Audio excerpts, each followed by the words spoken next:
Hey, yo, welcome to a very special episode of the Boston Sports Brother podcast, the off-season hot stove baseball edition with Jahmai Webster, on-field reporter for the Red Sox on NESN. You've probably seen him on your television set over the past many years, calling games alongside OB, Eck, Lou. Oh my goodness, there's so many people that you've probably worked with over the years, Jahmai. But we can't thank you enough for taking some time with us.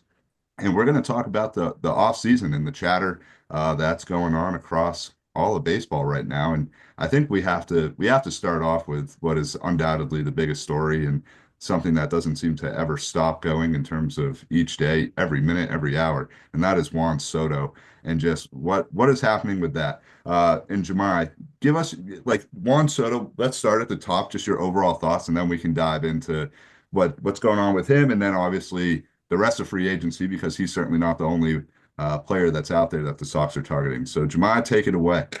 Yeah, thanks a lot for having me. Appreciate it, man. Is that the biggest story this offseason? No, I thought there was a bigger one. I don't know. You tell us. Is No, there I'm another one just that we kidding. know I'm just about? kidding. Of course. Of course, it's the biggest story. I mean, Juan Soto is the only thing everybody wants to talk about. And the fact that the Red Sox, I think, are actually in the mix, like legitimately, I think is exciting for the fan base. So it's looking like things are going to wrap up here in the next week and a half or so. From everything that I've been reading or hearing, he'd like to get things done, at the end of the winter meetings before, the Christmas holiday comes into play. It'd be nice to probably have an idea where he's going to spend the next 10, 12, 14 maybe years because the guy's only 26 years old, which is insane to think about considering how good he is. He's already a world champion and his resume is insane. And people are calling him the modern day Ted Williams. So why not bring him to Boston and put him in a Red Sox uniform? I think everybody would certainly love to see that. So my fingers are still crossed, and ask anybody who knows me, and I'm an eternal optimist. I always like to think about things as a glass half full approach. So it'd be exciting for me, being able to have a big name like that. It'll take me, or not take me back, but it would take things back to kind of, those glory days, 2004, 2008, where you had, guys who were on track or headed to the Hall of Fame in Red Sox uniforms, 1 through 9, essentially. You had a lineup filled with guys like Big Papi, and Manny Ramirez, Dustin Pedroia, Kevin Youkilis, and names that people can identify with. Not taking anything away from, the Red Sox of recent years, but having those recognizable stars, I think is important for people, not only the casuals, but the fan base who rides with the team night in and night out over the course of a 6 month season.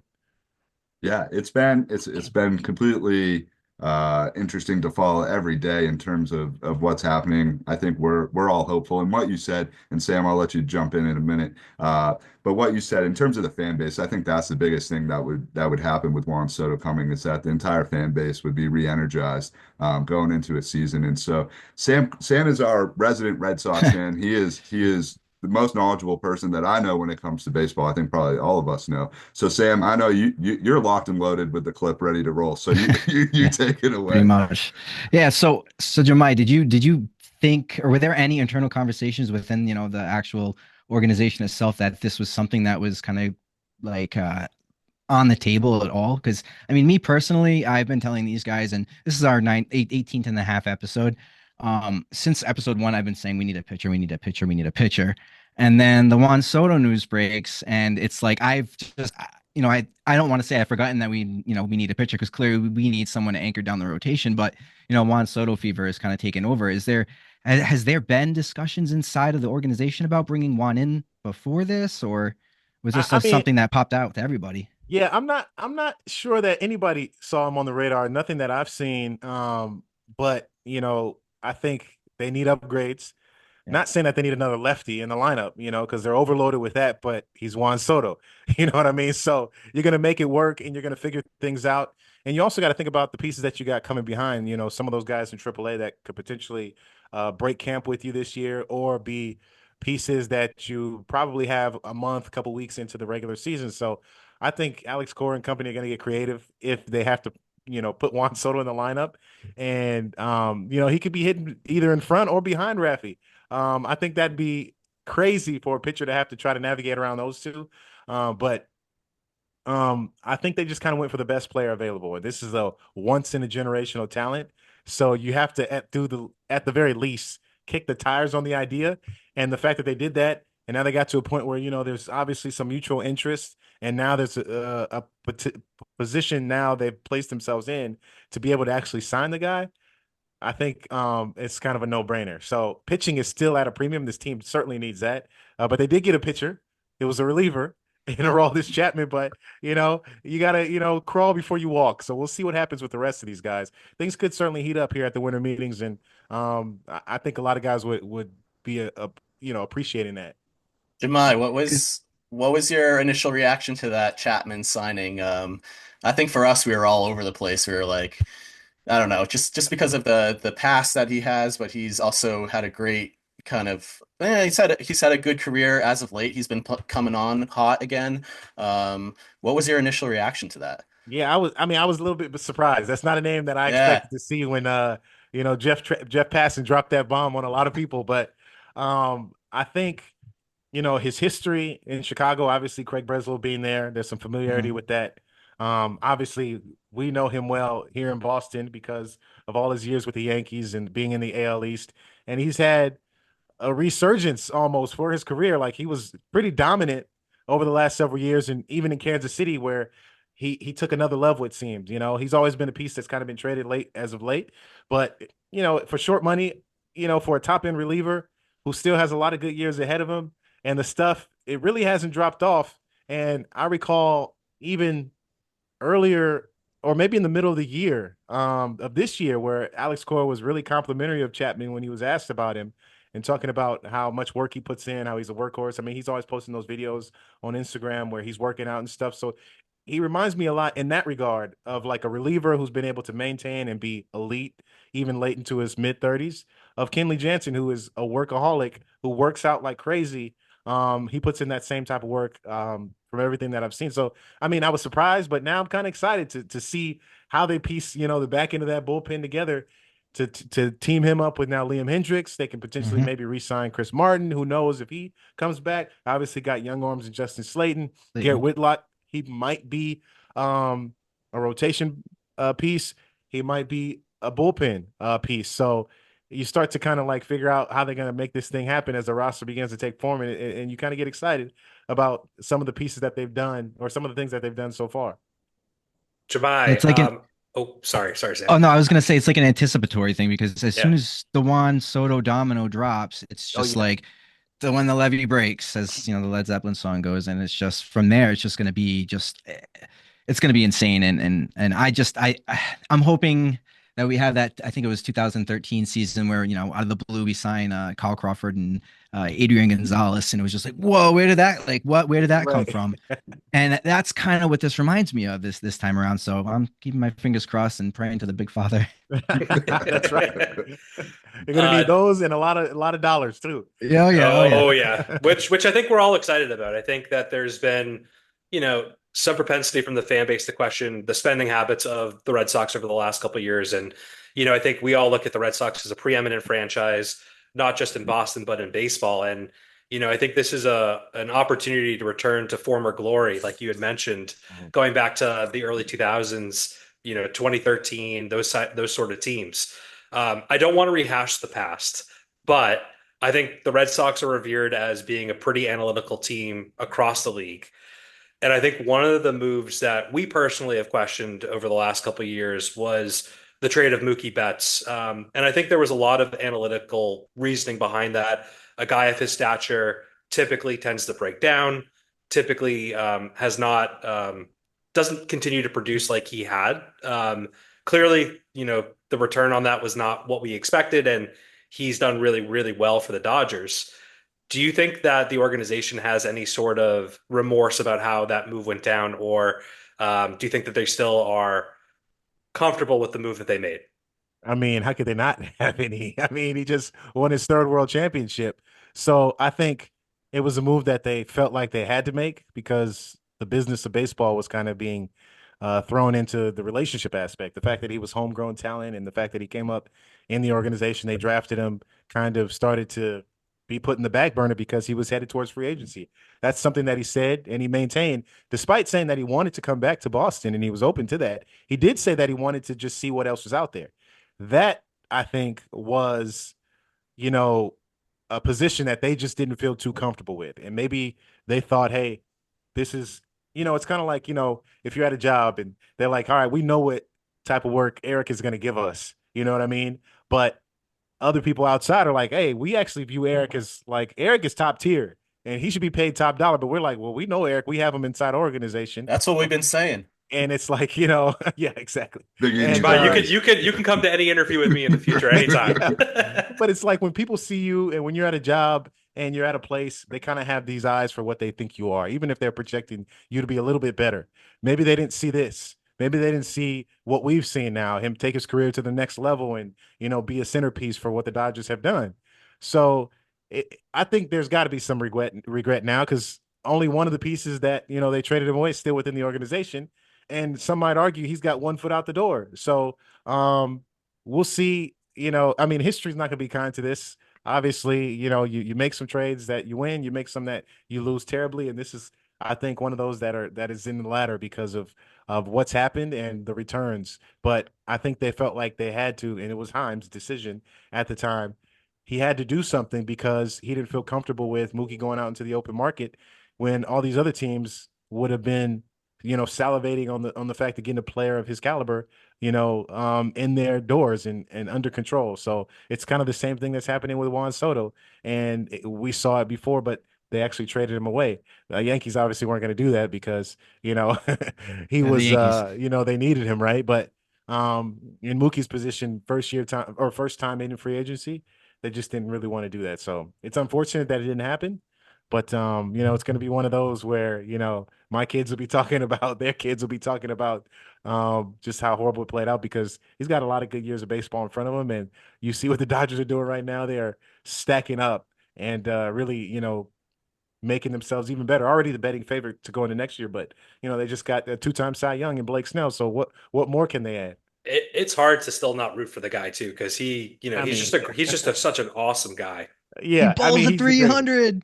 Multiple times. Right. He's the greatest. And, I was I felt hurt when he left, obviously, but you understand the business side. And that was also not under his control, at least that part of it. He didn't trade himself away.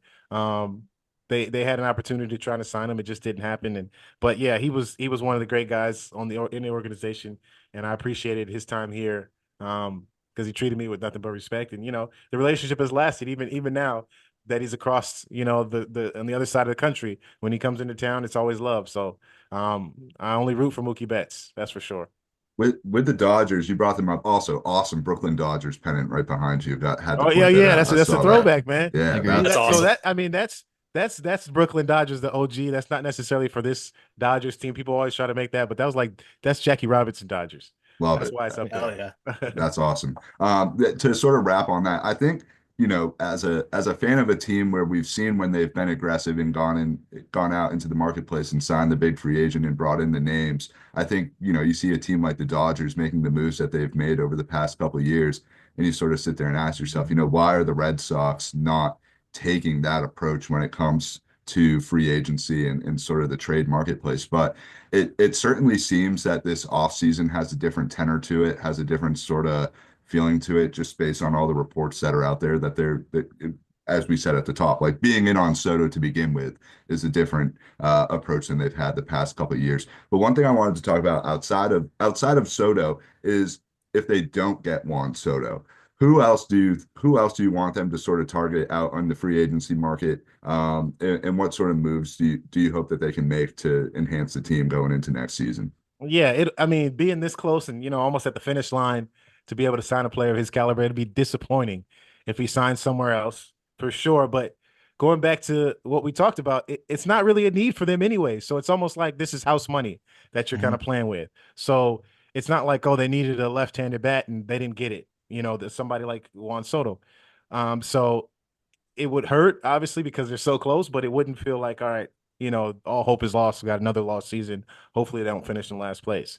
But we also mentioned pitching. I think, you mentioned it too, Sam, like pitching it's been a need for this team. Pitching, more pitching. So I like to add more front-end starters if they have the ability to do so, which they have the money to play with. they have the ability, they have the cap space, and they could even go a little bit over. And still, I think Sam Kennedy was recently quoted in the Boston Globe with Michael Silverman saying as such, or at least intimating that idea that this was something that they would how they would approach it aggressively. So if that was the case, and I wanted Blake Snell, I think we had a podcast with myself and Julian McWilliams from the Globe as well on 310 The Left about the fact that how much we both really liked the fact that Blake Snell could thrive and be this rotation, basically the ace of this staff right now had he come in here. But I wanted him. He's obviously off the board now. I think Corbin Burns is still a possibility because although he's got a qualifying offer attached, but so does Nick Pivetta. So those two things kind of cancel each other out. You're losing a draft pick, but you're also kind of gaining one. How that stuff works. But I think Corbin Burns will be excellent. He'd be an ace immediately. I like Max Fried too. Not as much as Burns, but I feel like I think I saw something recently too where they could actually add two types of guys like this. Like they can add both of them, which would be incredible. And that put the Red Sox, I think, immediately in the conversation to win an AL pennant. So if they have that level pitching, obviously those guys stay healthy. But I'd like to see him add, one or two of those guys. I think Burns is now my top pick. Somebody like him being in this rotation, I think would make a world of difference. So, and then there's obviously chatter about some other positional players. Like I saw Willie Adames report recently too, and he's willing to move positions. Obviously because third is occupied by Devers, but I think if they get a guy like him in the door, or Alex Bregman even, who knows if he'd be here as well because he's also a free agent.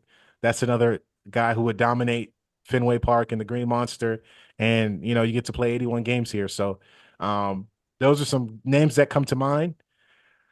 And it's like if I could have a wish list, like it'd be all of them, right? And I think Pete Alonso's out there too. That's another guy who would be incredible. Obviously, there's Tristan Casas there, so it'd be a logjam and some things that need to be worked out. But I think these are all scenarios that Craig Breslow and company are trying to work out. And I think, as you guys have mentioned, when that Juan Soto domino falls, like things will really begin to pick up. The steam will start to be on. It'd be a freight train, hard to stop it.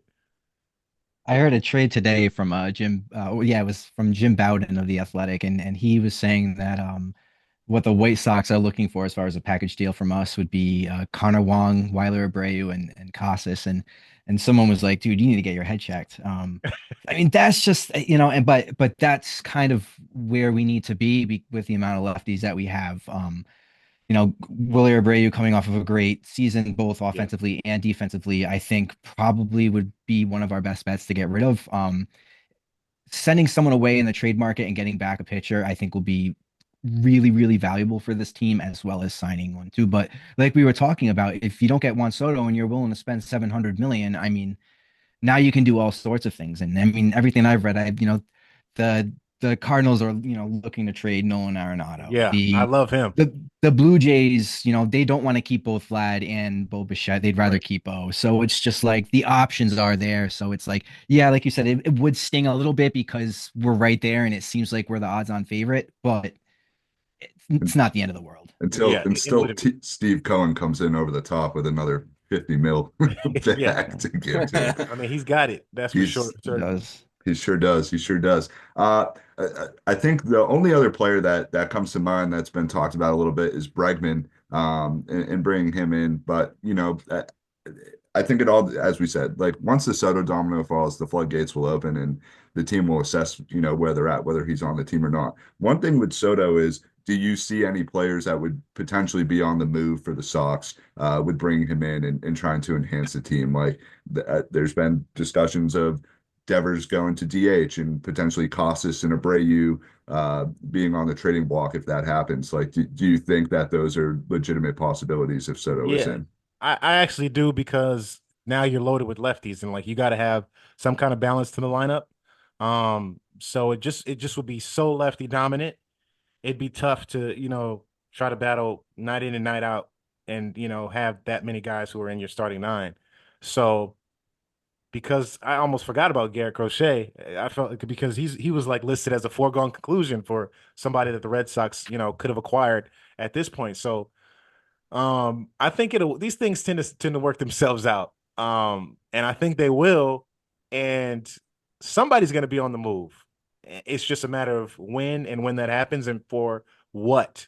I think most importantly, but um, I think they're going to do something big, for sure. I mean, if it's Soto, I think there still could be more big pieces, Soto and maybe two frontline starters, and then maybe even trade for Garrett Crochet. So this roster is going to look completely different. It's already starting to take that shape, but um, these things they tend to work themselves out, like I said, and we'll see more heading into the new year, I think, and maybe we have that big piece, fall after the winter meetings and kind of take us into the new year feeling really good about how things stand. It would be wonderful for that to happen. A Christmas, Hanukkah holiday present for everybody. If Juan Soto comes through the door, and if not, like they still have the opportunity to have a successful offseason and bring in some names. So, Jahmai, we want to shift things a little bit to a little bit more about like your background and what you've been doing with NESN and even before NESN. So, got a few questions lined up for you, where we'll go around the horn. So, Kraz, feel free to kick it off, and then each of us will take one, and then we'll wrap things up if that's good with you. Yes, Yeah, sir. definitely. All right. So like I said, I've been watching forever. One thing I have to know, is there a player that comes to mind that you're just like, oh, yes, so and so is coming up. I get to interview him. I love the exchanges that I get with him. Like more so, I mean, obviously you probably like interviewing everybody, but is there someone that you're Well, just like, not oh yeah, my guy's coming up? yeah. I mean, does that to be like current or like No, of all no all time. time? Okay. Yeah. I mean, Xander Bogaerts, he's top of that list. Bogarts. That's the easy one. Always great because he's so engaging, Mhm. so personable, and he'd always give you really insightful answers. So that's kind of the three elements that make for a good interview. Somebody who's actually going to be, engaged in the process and then actually think about what's being asked and try to, simplify that to make not only myself being able to understand their thought process, but the viewers appreciated it as well. So he's probably the top of that list. Love him. Loved him as a player. Having him here, just his personality was great. He was fit for Boston. Another Mhm. guy who you're, happy to see, have some success post Red Sox years. But he was the top of that list, and a more recent one. I mean, I hope he doesn't get, well, I mean, selfishly, I hope he doesn't get traded, but who knows what'll happen. But Tristan Casas is another one now who Yeah. I love to interview because you really never know what he's going to say. And he is an interesting cat, you know what I mean? And he is not afraid to be himself, and you love his individuality and his personality. And also another one who is thoughtful in his answers and will really give you some good nuggets. Because he just is one of those who just understands like this part of it, which is a hard time it's hard to find guys who get it. And he's one that already, 2 years into his big league career kind of does. So he's great, and he's been great for me and always my go-to when I need something. So selfishly, you don't want to see him, but if it means upgrading and getting more pieces, I guess that set the Red Sox up for the future, then this is kind of part of it, and we've all had to endure it. And I gotta know about the cold water baths after a walk off. Oh That yeah. time with Verdugo. Oh man, that time with Verdugo was great. Oh yeah, it's still an all-timer, and it's funny because every time I see him, it's something that still comes up. So, and even after that, he was like, "Oh yeah," I interviewed him, afterwards. He's like, "Oh, I kept it clean this time," as if he should get some kind of gold star. But he was a great personality and a good guy to have around, and I wish him nothing but the best. Who knows what his career is going to be now because he's also a free agent. Mhm, mhm. But those feel much better in the heart of summer than they do at the beginning or the end of the season. Although at the Yeah. end, if they're happening at the end, it means good things are happening, as you get ready for the postseason. So I welcome those at any time. But I've gotten pretty strategic about, ducking and dodging. I don't think I've gotten really wet in some years Love now. it. So learn my Yeah. lesson for Love sure. it. You learn quickly, right? Yeah, exactly. Have that spatial awareness at all Yeah. times. Your arm can stretch pretty far, yeah. Uh, Exactly. you mentioned a lot of your experiences with the players. Being the on-field reporter, do you have any interesting experiences with the fans per se? I mean, there's always something going on. Like people are, saying things or trying to chat with me during games at all, so um Do you just something that ignore you kind of like ignore the noise? I mean, actually, so it's funny because some people probably think I'm stuck up or something, but I have these, I don't even have them with me right now. It's in my bag over here, but I have these things called IFBs in the industry, and there's these earpieces usually you have one, but I actually have a dual, so it's stereo in my ear because sometimes the stadium can be so loud and like I need to be able to hear the broadcast and I get distracted easily sometimes. So I have like ADD, like I can go off on anything, you know what I mean? It's like a puppy. You throw a ball, it goes that way, you got something else over here. You have squishy toys going that way. So I find that it's easier for me to focus when I have both of my ears plugged to the game, to our broadcasters, to OB and whoever else is in the booth with him. So I recently upgraded that to for a couple years ago, and so I don't really hear much crowd noise anymore. So people probably, asking me stuff and questioning. I'm just like, ignoring them, but it's not on purpose and I don't do it intentionally. It's just that I literally can't hear anything else during that time unless I take one of my ears out. But I think one of the more memorable crowd uh interactions, probably, well, this year there was some fun ones. There was a fun one where the guy, I forget who hit it, but it was a home run on the Green Monster, and the guy was with his wife and his sister-in-law. I have an incredible story after this. Go ahead. Yeah, wife and his sister-in-law, and they had gloves on. He did not, and he was front row. Ball coming right to him, and it was slow motion. Great, ball came right to him, and he whiffed on it. Popcorn everywhere, whatever the case may be, and it was just like, dude, come on, man, you could have caught this one. And so I went up there, interviewed him afterwards. Great sport, and he really basked in his 15 minutes of fame. So that was probably one recent that was really good, and a lot of people Nice. seem to resonate with it. I got to Nice. chime in on this. So I know who that is. His name is Tim Abraham. I went to high school with Tim and his wife Carmela, two That's great right. people who I Shout out to Tim and Carmella. Hell shout out yeah. to Tim and Carmela. It was one of the most epic, like the text messages that were flying around between people that I talked to from home and people that I haven't talked to from home in a long time after that was like, holy shit, did you see Tim Abraham on this and drop the ball? Like that's Tim from second period, yo. He's on message. Poor Tim. Remember him in science class? He just whiffed on a homer. It's a proud clocker. Proud Yeah. clocker. Proud Ashland Clockers, baby. Let's go. Let's go. That was, yeah. Oh, that was absolutely incredible with Timmy Abraham. Timmy Yeah, Abraham. no, Great, he great said that. He kid. said a lot of texts were coming out, people he hadn't heard from in years. His Yeah. phone was blowing up, man, which He is was on he was crazy. on he was like on the homepage of ESPN. It was Yeah, unbelievable. he was, and I think MLB picked it up too. So they ran it. It's funny because you go to all these different stadiums or whatever, and like everybody has their own different pregame routine. And it's also a time when I had this massive cookie that I ate on the telecast one time, and this is another one of those moments where, um, I forget. I think it's in Minnesota. So they run like bloopers and things, little clips from different every baseball. And like Tim's was on every stadium that I went to, every single time at whipping. And people had a really good time with it. And then they'd see me and be pointing at me or whatever. But that was an all timer. That was an all timer. All-time fan clip for sure. Biggie, bring us home. Yeah, I Absolutely. think that's a perfect segue. You mentioned all of these amazing on-air memories. What is your personal favorite on-air memory that you've experienced so far? Oh man. Wow, wow, wow. I should have known this one was coming. Let me see. I mean, I'm gonna have to really go in the archives. I mean, I've had quite a few. I mean, That cookie was epic, by the way. yeah, I mean that was pretty classic. I think a couple years ago when Rim Dog was still with us, he Rest in would peace, always rib Remy. me. Yeah, yeah, he would always rib me, and I was up. This was like in 21, actually, early in the year, I think, because there was still like COVID restrictions going on, and yeah, and like so we would go to different locations, obviously, because there weren't people in the stands, or at least not in every single seat. So I was on the Green Monster, and like it was my photographer, Steve De Silva, Stevie D, we call him. He had an idea to like, put me on camera. Like they tossed to me, but then like he'd be shooting from behind my head and I just kind of slow roll to the camera. So like having fun like that with Rim was always great. And he would make comments and he just was so quick witted. And he's one of those guys who always had a comeback and always had just something quick to say that was funny and unintentional at times, but they would stick.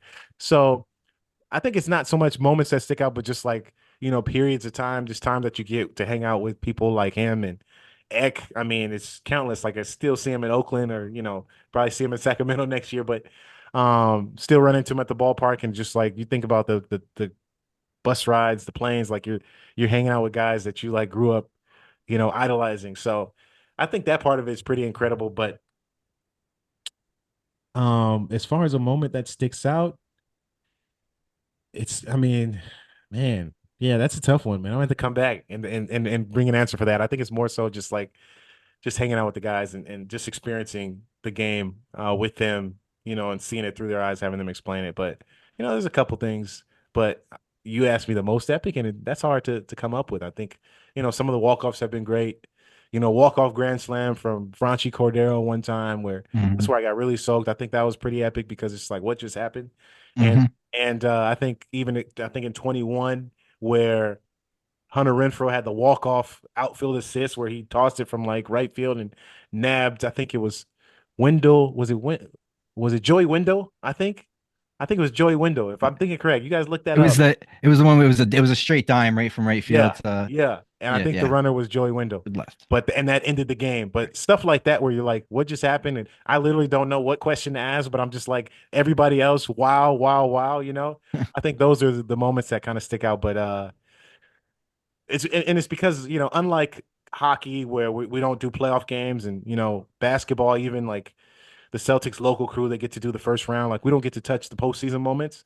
So I think those will be the most epic, but we kind of, still cover it, but it's just not the same. Like we don't get the initial interview, so to speak. Like when, for example, when Freddie Freeman hit that walk-off grand slam, like if you were the first person to interview him, that would probably stand out, but we don't get those moments per se. But maybe it's still to come. Maybe it comes this year. Who knows? We'll see. Hopefully. Well, Go ahead, E. I was just say we at the Boston Sports Bros would very much love to have our local guys like you work playoff games because we miss you guys when the playoffs come. Yeah, well, I mean we do pre and post. That's as good as it's gonna get, unfortunately. But it's just not the same when you're the rights holder and it's your game and everybody's watching you. So I would love for that to happen, but I'm not sure Major League Baseball is gonna give that up. We'll see. We'll have to put in a good word with Rob Manfred and see where that goes. But just to round things out, I think you talked about it. Like it doesn't necessarily need to be a moment that sticks out that was on the field. Like those times in between where you're with your fellow broadcast crew and the production crew, the plane rides, the bus rides, like the moments in between. Like those are probably the memories that are fantastic that you get to experience. And I mean, for me, like all time on air moment has got to be Don Orsillo and Jerry Remery and the pizza toss. Like that's all time. The boob grab. Oh yeah, and I wasn't here for that, but I saw the YouTube clip and I don't know how anybody controlled themselves after that. That was pretty epic. And I don't think we've seen that at Fenway since, but that was pretty good. Nope. No, it was like, what are the odds of that happening? Like us having a camera on them when the dude is trying to get past first base. It's incredible. It was incredible. No better way to wrap things up with some old time Don Orsillo and Jerry Remy talk there. And if you haven't seen those clips, it's recommended to punch that into YouTube and go revisit that. So Jahmai, we really can't thank you enough for jumping on with us tonight, talking off-season baseball with the Sox, and we hope that you on with us. We really appreciate it. If people want to follow you, can you share a little bit about like where we can follow you, where your handles are, and we obviously want to make sure that we can get the masses to follow you and reach on out. Definitely at Webster on TV on Twitter, I guess X and Instagram as well. So now I think I'm going to sign up for the Blue Sky pretty soon. It's going to be big. Yeah. So I'm trying to stay current, trying to get on TikTok and all that stuff. So hopefully I can get that going here heading into the new year with some new some platforms. But those two are my basic main ones, and you can reach out to me on there for sure. Love to engage. Rob we wish you Manfred continued froze me up there. success. Oh yeah, yeah, no doubt, man. Yeah. Thank you very much. And so you guys are all brothers, huh? Well. Gabe's the linchpin. We'll explain it. So myself, Sam, and Gabe all went to the University of Rhode Island and we're in a fraternity together, A Pi. And then Gabe is the linchpin to this entire thing because he grew up with Eric, and there's another Josh who's not with us tonight. Eric Matulski and Josh Matulski are real brothers and grew up with Gabe in the North Shore up in North Andover. And then Gabe, myself, and Sam went to school together. So we've all been friends for at least a decade plus at this point. And just our group text was called the Boston Sports Brothers. We're always talking during all the games. It's like, you know what? Let's just let it rip and see if we can do a podcast. And almost 20 episodes in, and it's been an unbelievable ride. And like, there's nothing more there's nothing more satisfying as a sports fan than getting to talk to people like yourself. And like it's in a way like a dream come true. Like I never thought I'd be sitting with my best friends getting to talk to the person who's on the field with the Red Sox day in and day out. Like it's truly unbelievable, and we can't thank you enough. Yeah, that's awesome, man. That's awesome. I wondered. I was like, oh man, I wonder these guys. And I see different last names. I'm like, okay, maybe they're not brothers, but brothers in arms for sure. So That's that's right. incredible, man. Got out the group chat.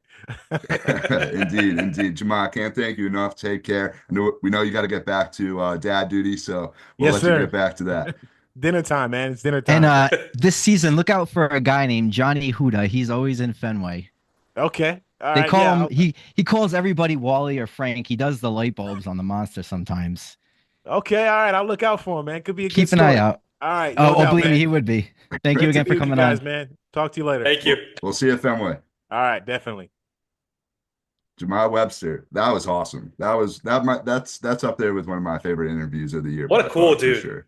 Yeah, absolutely. All Hey, right. I've been watching Jahmai forever, and that was Plotty, I'm so happy you called out that Brooklyn Dodgers pennant because I was looking right at it. Because I, this past weekend when I was out in Utah, saw a signed Jackie Robinson autograph, which was unbelievable in my fiance's uncle's office. So saw that out of the blue, and I was like, Oh, oh wow. my God. Not something you see every day. And yeah, I've been thinking a lot about Jackie Robinson over the last couple days. Yeah, that's an awesome piece of baseball history he has there for sure. Yeah, it was something that almost got thrown away too, apparently. Jesus Ooh, Christ. no, Yeah. definitely don't want that. That's a $50,000 mistake. Just the Definitely. sentimental value itself, it's Yeah, well, it's yeah, I mean, priceless. it's priceless. Yeah. I It's can't Jackie believe that Robinson. we like everything we just covered with him, and for Timmy Abraham to come up like that. The fact that he remembered that. Oh, he'll be tagged. He'll be tagged in a reel here coming up soon. Indeed. All right. Any parting thoughts here on the Sox and what we talked about with Jahmai? Kraz, you wanna wrap things up for us? Yeah. So, I mean, we kind of, went over everything with Jahmai. There's going to be, like I said, once Juan goes, then everything's gonna kind of fall. I mean, I have a couple of dream scenarios. We had spoken about Nolan Arenado being on the trade market, Vlad being on the trade market.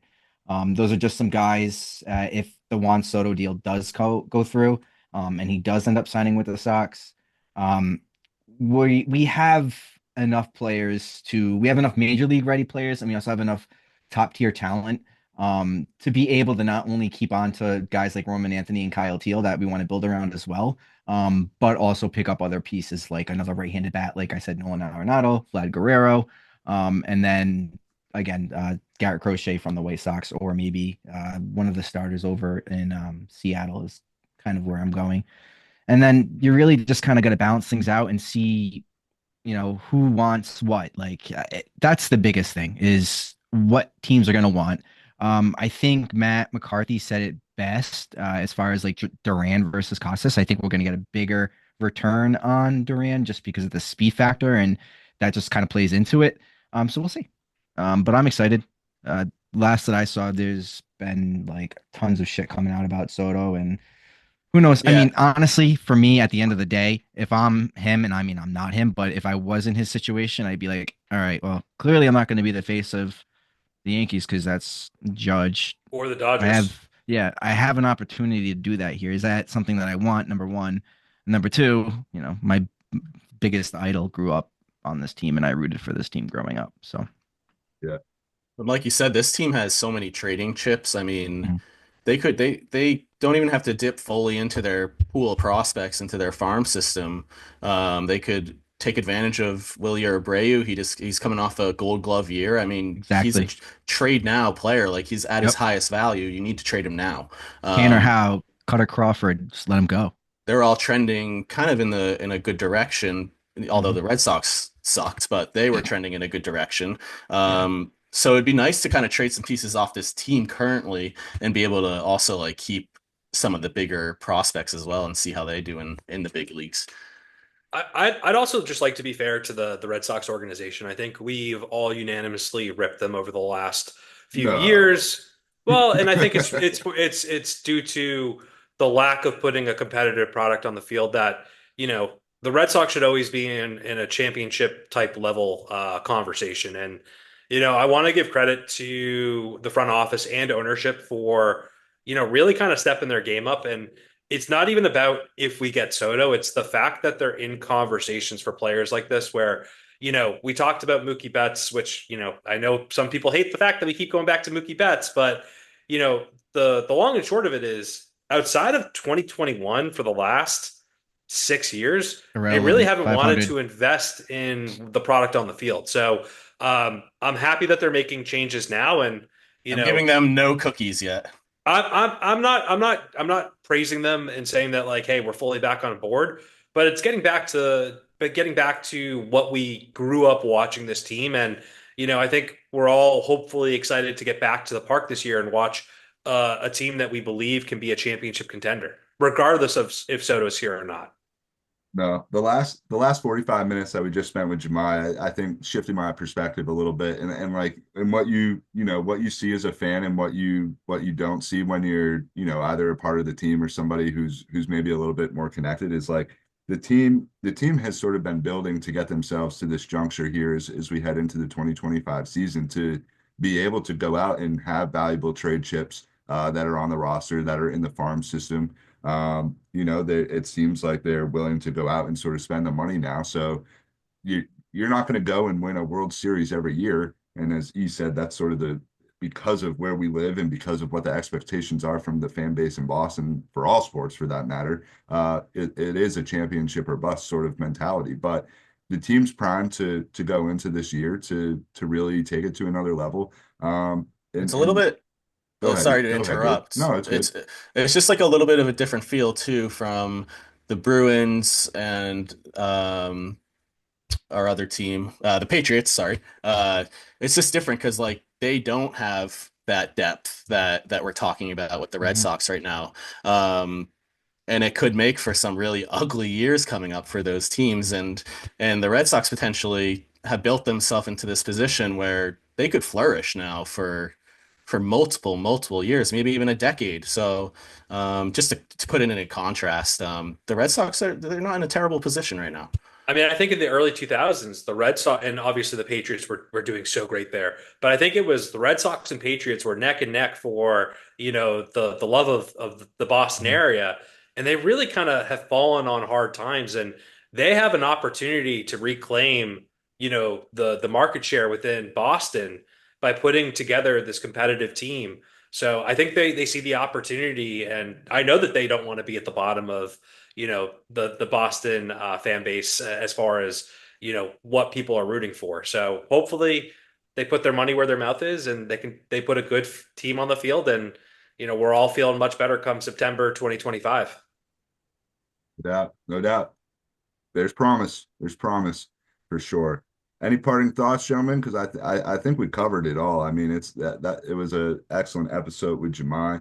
Kraz, thank you for helping to steer the ship tonight with all of the notes and information that you had. Much appreciated getting the bros prepared for tonight. Like Jahmai said, about Soto, that's actually supposed to drop this week. So that's what I just read. We'll so see. we'll see. We'll be back. We'll From, be back. from your lips to God, from your lips to God's ears. Big Poppy, please. Jahmai knows. He knows. That's why I asked. I was like, what's going on inside there, huh? He's good at they're good at deflecting, yeah. Indeed. Well, hopefully we'll have a big story to cover on the next episode of the pod when we get together next week to do it. It was great to do this sort of specialized episode on the baseball offseason hot stove. Once again, a big thank you to Jahmai for jumping on with us, and fellas, it's always great to be together. J Matt's back with us next week with a double-header guest episode. We got Mike Kadlick with us, who covers the Patriots, and we have Marina Maher with us, who covers the Bruins at Barstool. So really looking forward to getting into our conversations with them. As we said, some fantastic guests on the pod as we head into the new year. So that's going to do it. We appreciate everybody tuning in, near, far, wherever you are. We'll see you next time.